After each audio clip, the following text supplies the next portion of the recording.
오늘 말씀이 좀 길죠? 저도 굉장히 고생을 했습니다.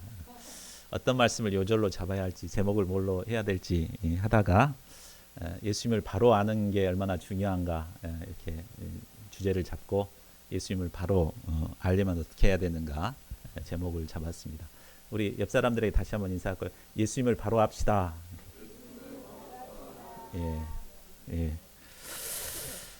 요절 말씀 37절로 잡았습니다. 37절 우리 같이 읽고 제가 기도하고 시작하겠습니다. 시작. 이미 감난산 내리막길에 가까이 오심에 제자들의 온 무리가 자기들이 본 바 모든 능한 일로 인하여 기뻐하며 큰 소리로 하나님을 찬양하여, 고마우신 하나님, 죄로 죽을 저희 인생들을 사랑하셔서 예수 그리스도를 이 땅에 보내주신 것을 감사합니다. 그러나 참 저희들은 예수님이 어떤 분이신지, 또 예수님을 통해서 우리가 누릴 수 있는 은혜가 무엇인지도 알지 못하며 살아갈 수밖에 없는 어리석은 자들인 것을 고백합니다. 하나님 아버지, 이 시간 저희가 예수님을 깊이 배우고 알기 위해서는 무엇이 필요한가 깨닫게 도와주시기를 기도합니다. 이 시간 성령께서 저희들의 심령 가운데 풍성한 깨달음의 은혜를 허락하여 주시옵소서. 감사하고 모든 말씀을 주 예수 그리스도의 이름으로 기도하였습니다. 아멘. 말씀 들어가기 전에 한번 영상을 보십시오. 이 영상은 일본의 웹 디자이너 노부유키 카야하라라는 분이 만든 회전하는 무용수입니다. 자, 여러분 어느 쪽으로 돌고 있는 것처럼 보이십니까? 자, 오른쪽으로 돌고 있다. 손 들어 보십시오. 오른쪽으로 돌고 있다. 자, 왼쪽으로 돌고 있다. 오른쪽 왼쪽 막 왔다 갔다 한다. 자, 오른쪽으로 도는 것으로 보인 분들은 우측 뇌를 이렇게 많이 사용하시는 분이라고 합니다. 그리고 왼쪽으로 도는 것으로 보이면 좌측 뇌를 많이 사용하신다고 합니다. 우뇌형 인간은 주로 청각, 공간적, 예술적, 감성적 인간입니다. 한번 넘겨주세요. 그리고 좌뇌형 인간은 시각, 언어적, 수학적, 이성적 인간입니다. 자, 똑같은 것을 보는데도 이렇게 달리 보이죠.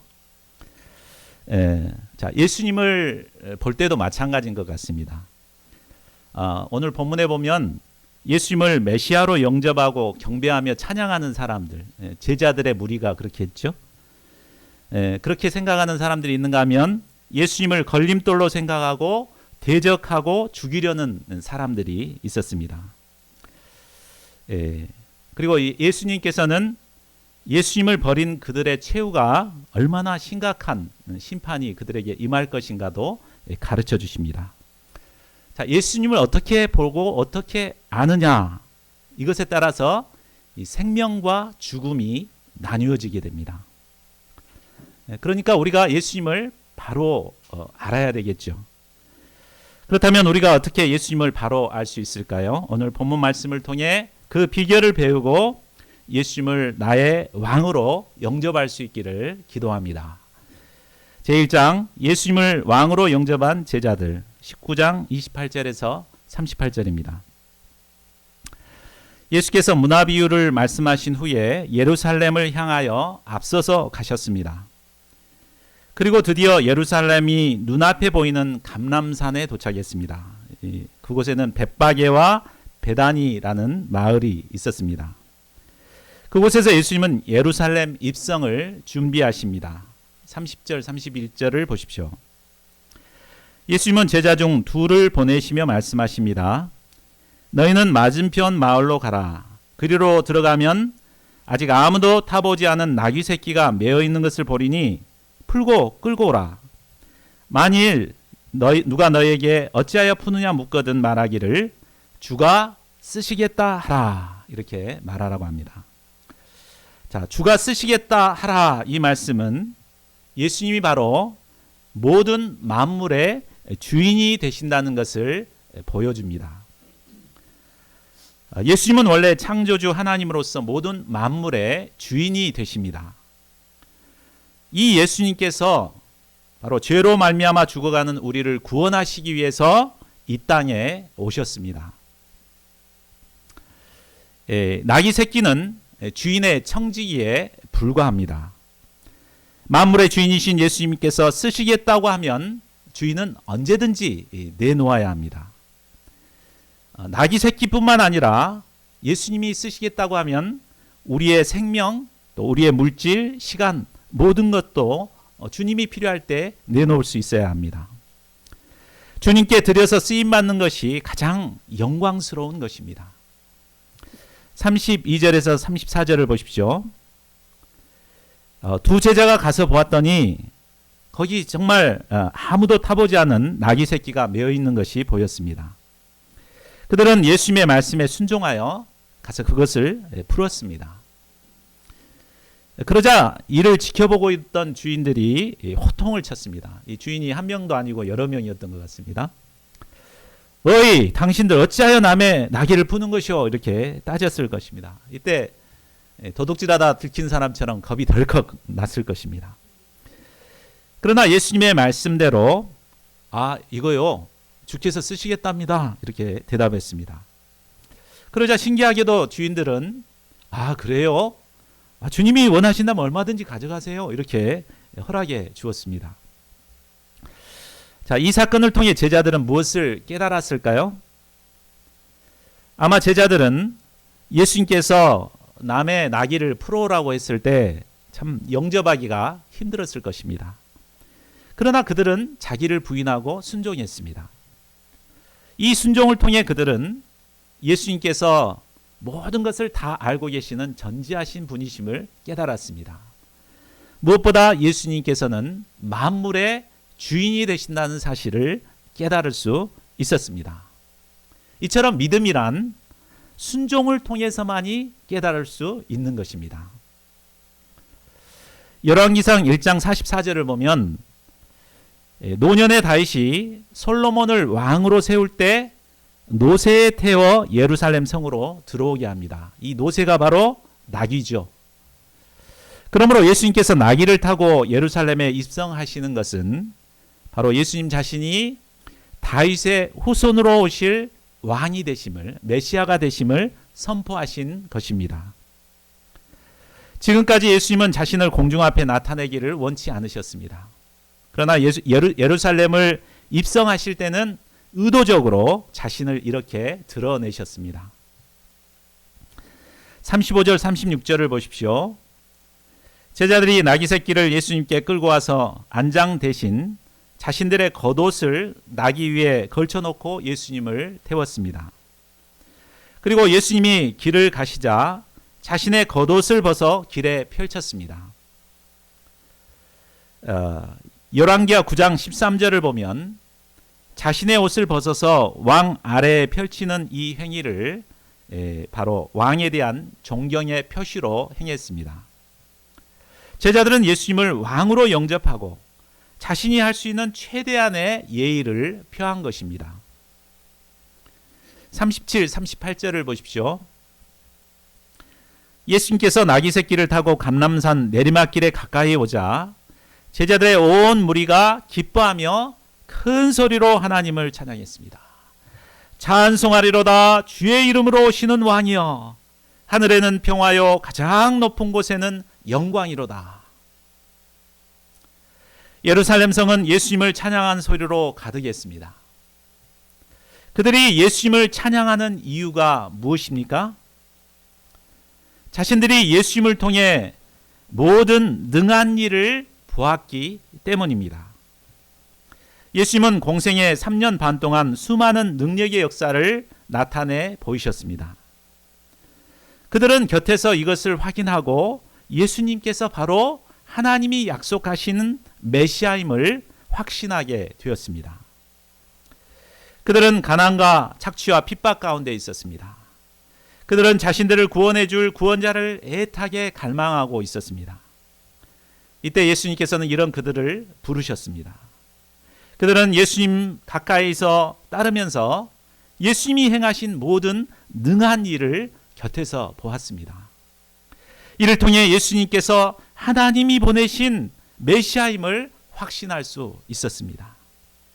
이 예수님께서 드디어 예루살렘에 입성하십니다. 그들은 감격의 마음으로 기뻐하며 이 주님을 찬양했습니다. 찬송하리로다 주의 이름으로 오시는 왕이여, 하늘에는 평화요 가장 높은 곳에는 영광이로다. 예수님은 주의 이름으로 오시는 왕이 되십니다. 세상 왕은 권력과 힘으로 세상을 다스립니다. 그래서 백마를 타고 큰 군사를 거느리고 입성합니다.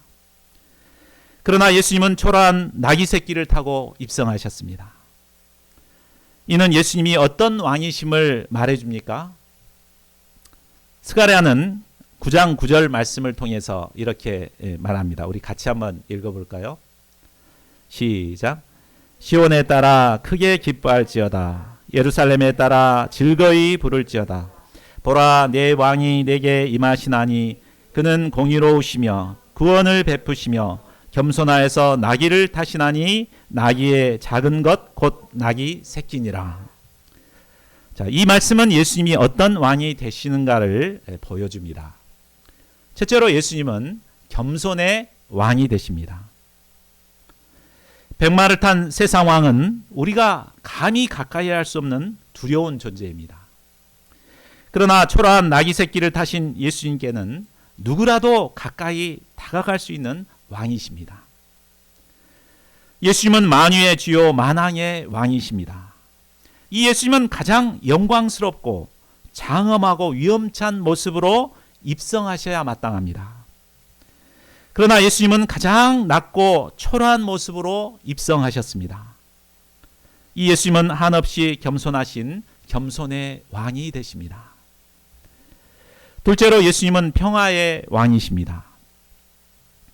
말은 전쟁을 상징하지만 나귀는 평화를 상징합니다. 나귀를 타고 입성하시는 것은 예수님이 바로 평화의 왕이심을 보여줍니다.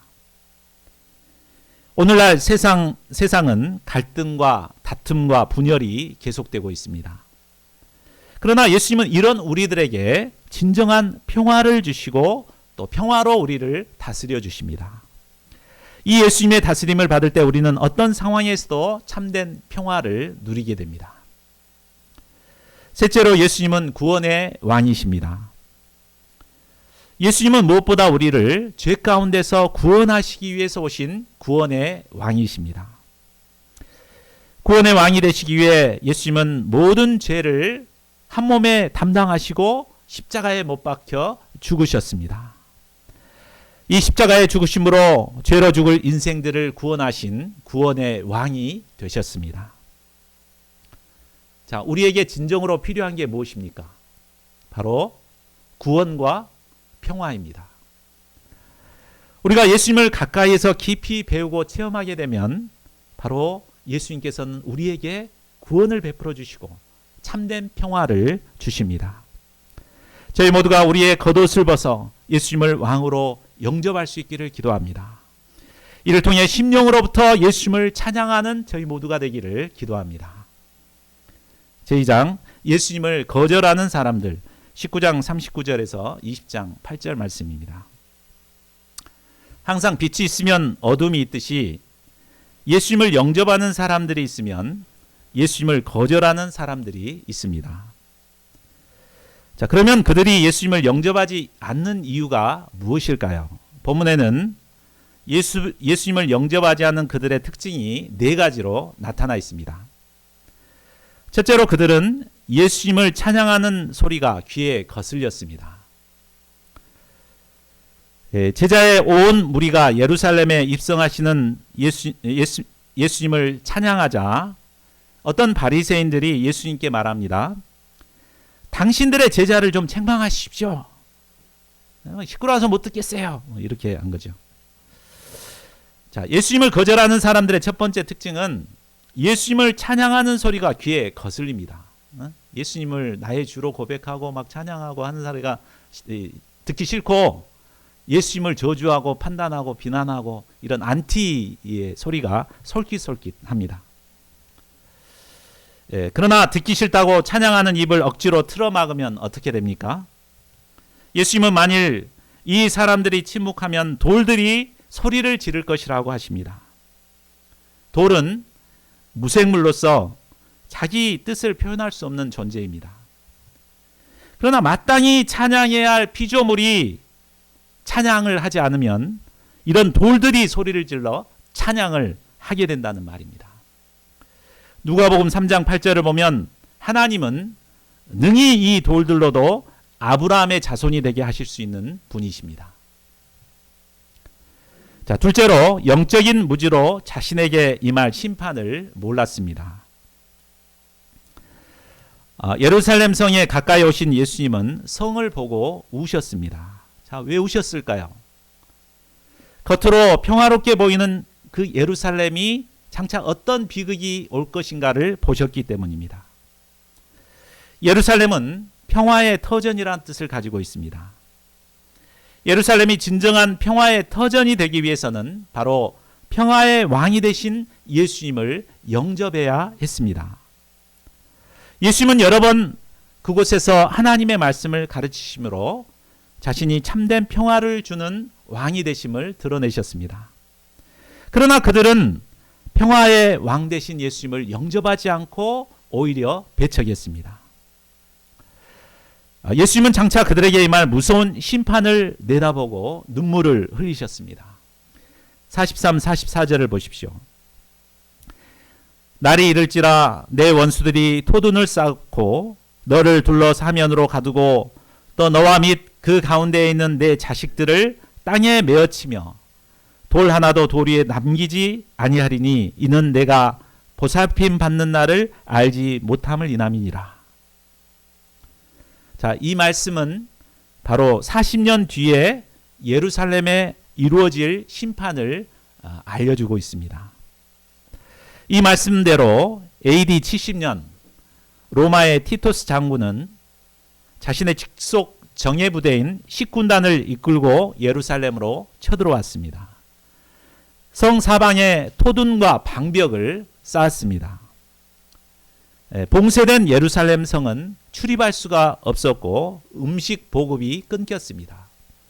이로 인해 극심한 굶주림으로 인해서 심지어 자기 자식을 삶아먹는 일까지 생겨났다고 합니다.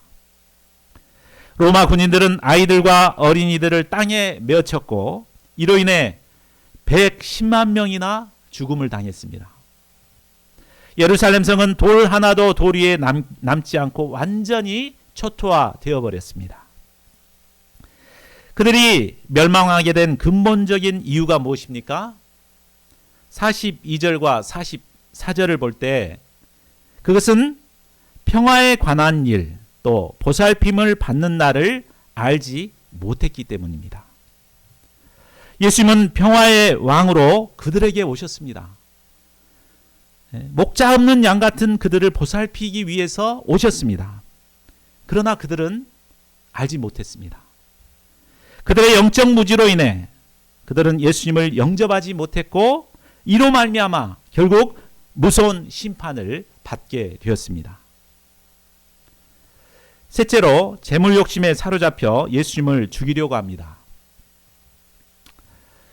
예수님께서 성전에 들어가셨을 때 성전은 장사하는 자들로 시장통을 방불케 했습니다. 원래 순례자들에게 재물을 파는 곳은 감람산에 네 곳이 시장이 네 곳이 있었다고 합니다.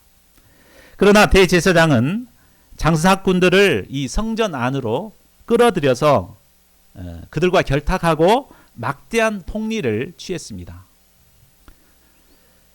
종교 지도자들로서 막강한 권위를 가지고 있었기 때문에 그것을 아무도 문제 삼지 않았습니다. 그러나 예수님은 장사하는 자들을 내쫓으시고 환전하는 상을 엎으셨습니다.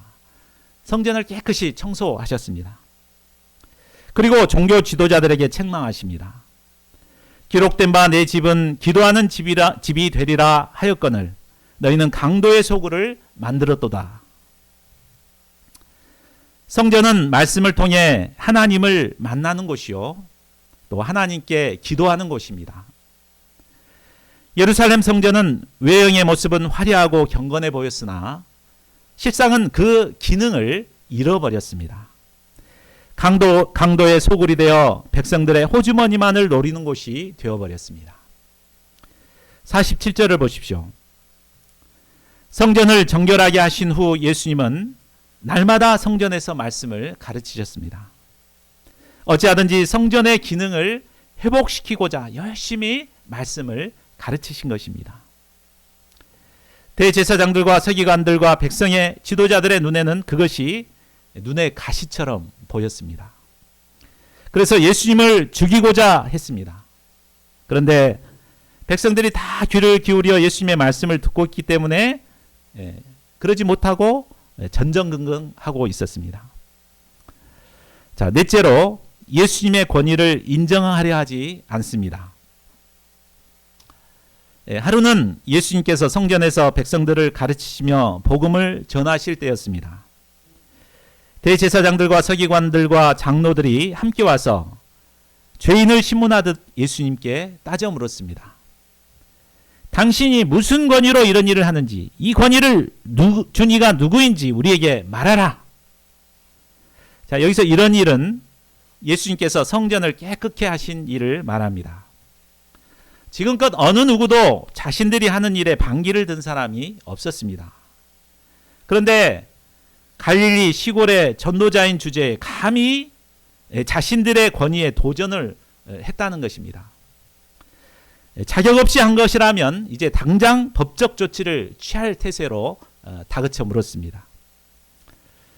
자, 그 흔한 신학교 졸업장 하나 없는 예수님 입장에서는 참으로 난감한 노릇입니다. 그러나 예수님은 어떻게 대답하십니까? 3, 4절을 보십시오. 예수님은 질문으로 대답하십니다. 나도 한 말을 너에게 물으리니 내게 말하라. 요한의 세례가 하늘로부터냐 사람으로부터냐? 5절을 보십시오. 요한의 세례가 하늘로부터 왔다라고 인정을 하자니 사람들이 그렇다면 요한이 예수님을 메시아로 이렇게 증거했는데 왜 안 믿습니까? 이렇게 따질 것입니다. 반대로 요한의 세례가 사람으로부터 왔다고 하자니 그렇게 하면 요한에게 세례를 받았던 사람들이 이 막 돌로 칠 것이 뻔했습니다. 대답하기 곤란한 그들은 어디로부터인지 알지 못하노라 하며 시치미를 뗐습니다. 이에 예수님께서도 나도 무슨 권위로 이런 일을 하는지 너에게 이르지 아니하리라고 하십니다. 그러나 실상 이를 통해서 예수님은 하나님의 권위로 일하고 계신다는 것을 간접적으로 드러내셨습니다. 자, 이상을 통해 예수님을 왕으로 영접하지 않는 자들의 특징을 살펴보았습니다. 자, 4가지 기억나십니까? 예.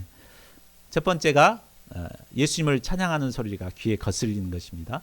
또 영적 무지로 자신에게 임할 심판을 몰랐던 것, 또 재물에 사로잡혀서 예수님을 죽이고자 하는 것, 또 예수님의 권위를 인정하지 않는 것이었습니다. 결국 이들은 이런 예수님을 영접하지 않음으로 말미암아 멸망에 이를 수밖에 없게 되었습니다. 오늘날 많은 사람들이 이 똑같은 문제로 예수님을 대적하거나 예수님을 떠납니다.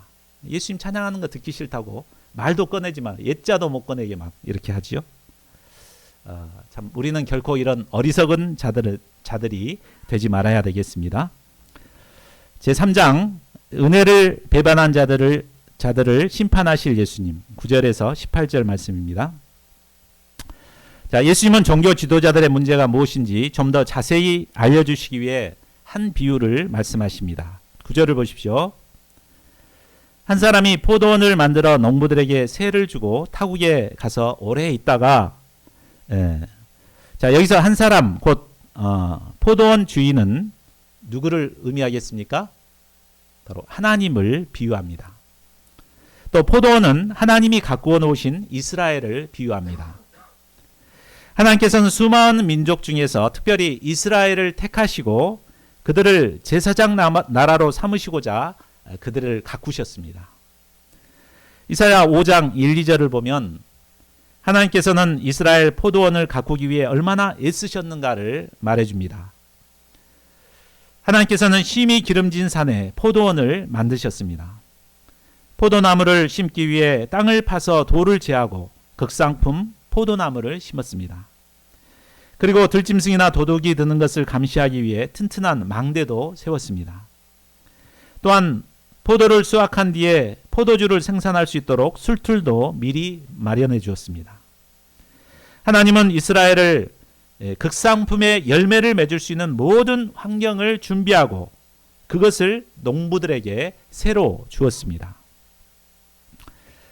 그렇다면 이 귀한 특권을 받은 농부는 누구를 말할까요?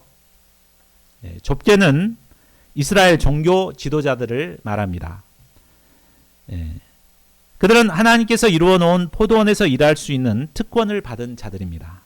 그런데 넓게 본다면 이 농부는 하나님께서 이루어 놓으신 교회에서 일하게 된 우리 모두를 의미한다고 볼 수 있습니다.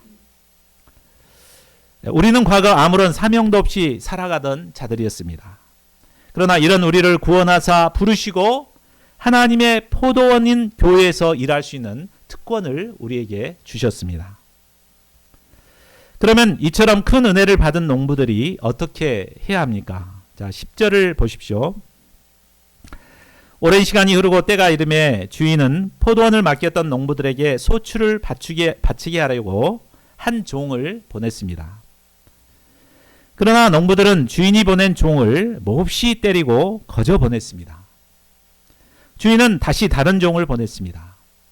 아마 처음 종이 좀 무례하게 굴어서 그런 거 아닌가 생각하고 이번에는 좀 매너 있고 잘 훈련된 종을 보냈습니다.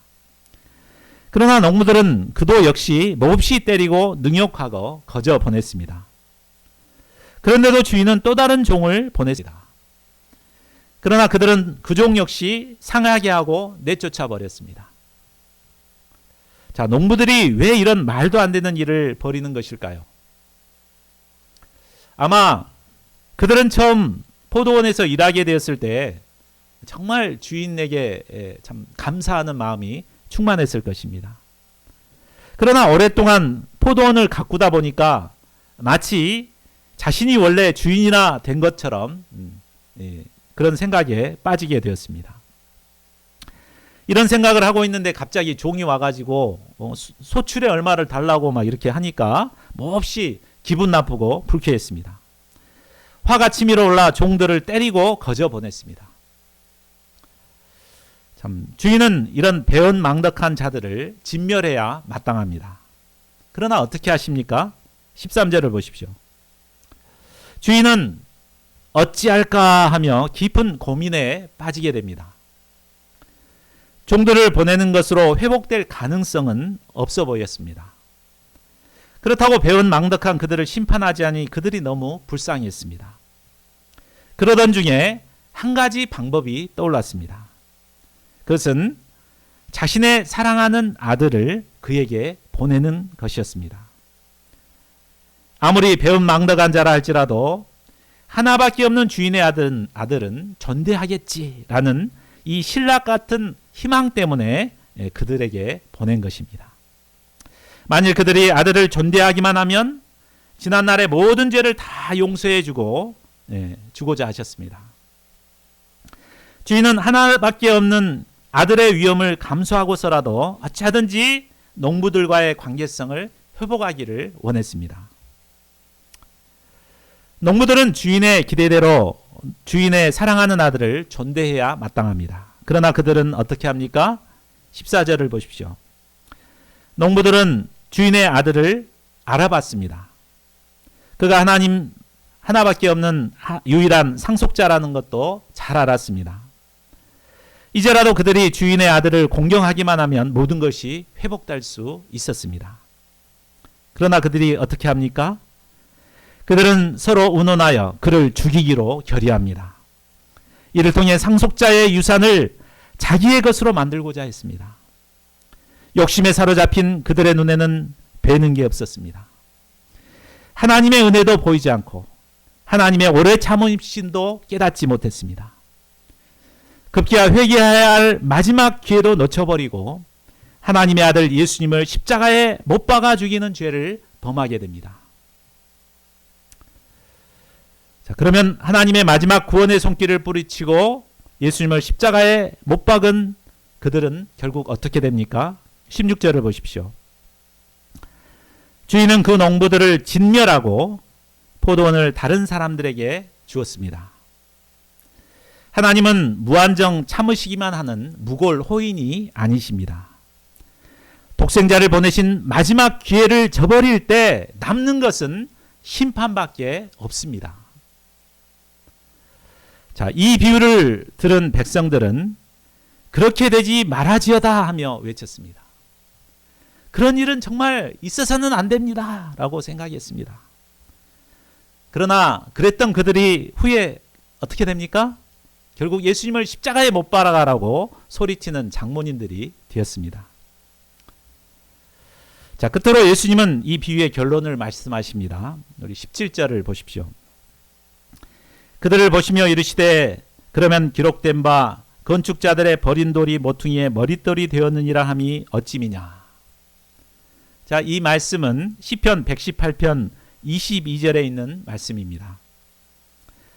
이 말씀은 예수님이 건축자들에게는 버린 돌이 되었지만 결국에는 모퉁이의 머릿돌로 귀하게 쓰임받게 된다는 말씀입니다. 또한 예수님을 버린 자들에게는 반드시 심판이 임하게 된다는 말씀이기도 합니다.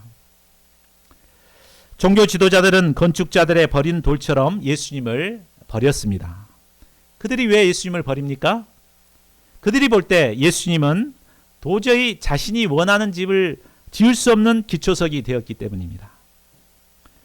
그들은 오직 자신의 욕심을 채울 수 있는 집을 짓고 싶었습니다. 때문에 예수님을 가차없이 버려서 십자가에 못 박아 죽게 했습니다.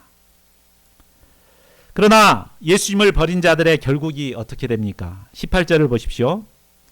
무릇 이 돌 위에 떨어지는 자는 깨어지겠고 이 돌이 사람 위에 떨어지면 그를 가루로 만들어 흩으리라 하시니라. 결국 예수님은 심판의 돌이 되어 예수님을 버린 자들을 깨어버립니다. 가루가 되어 흩어버리는 무서운 심판이 그들에게 임하게 됩니다. 예수님을 영접하느냐 버리느냐에 따라 구원과 심판이 갈려지는 것을 보게 됩니다. 오늘날 현대인들은 간섭받기를 아주 싫어합니다. 그렇기 때문에 교회에 나오는 것도 싫어합니다. 예수님을 영접하면 자신이 원하는 집을 지을 수 없을 것 같아서 되도록이면 예수님을 버리고 자기 마음대로 살아가고자 합니다. 그러나 생명의 주인이신 예수님을 버린 자의 최후가 어떻습니까? 비참합니다. 일생 죄악 가운데 살다가 결국 영원한 심판에 이르게 될 것입니다. 우리는 결코 이런 어리석은 자들이 되지 말아야 되겠습니다. 자, 말씀을 맺겠습니다. 이상을 통해 예수님을 왕으로 영접한 사람들과 또 예수님을 거절하고 버린 사람들에 대해서 살펴보았습니다. 무엇보다 예수님을 거절하고 버린 자들의 최후가 얼마나 무서운가도 볼 수 있었습니다.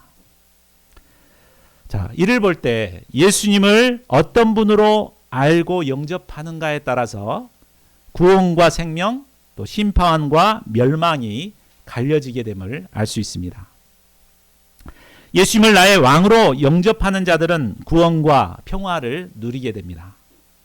그러나 예수님을 싫어하고 대적하는 자들은 무서운 심판을 받게 됩니다. 그렇다면 우리가 어떻게 예수님을 바로 알고 나의 구주요 또 나의 왕으로 영접할 수 있을까요? 37절을 다시 보겠습니다. 자, 37절 보면 제자들의 무리가 어떻게 예수님을 영접하고 찬양했다고 합니까? 바로 자기들이 본 바 모든 능한 일을 통해서 예수님을 알고 찬양하고 고백했다는 것을 볼 수 있습니다. 그들은 예수님을 곁에서 지켜보고 실제로 예수님의 그 놀라운 능한 일들을 눈으로 확인하고 예수님이 어떤 분이신가 깨달았습니다. 그리고 왕 대신 예수님을 영접하고 예수님을 메시아요 왕 되심을 찬양하고 기뻐했습니다.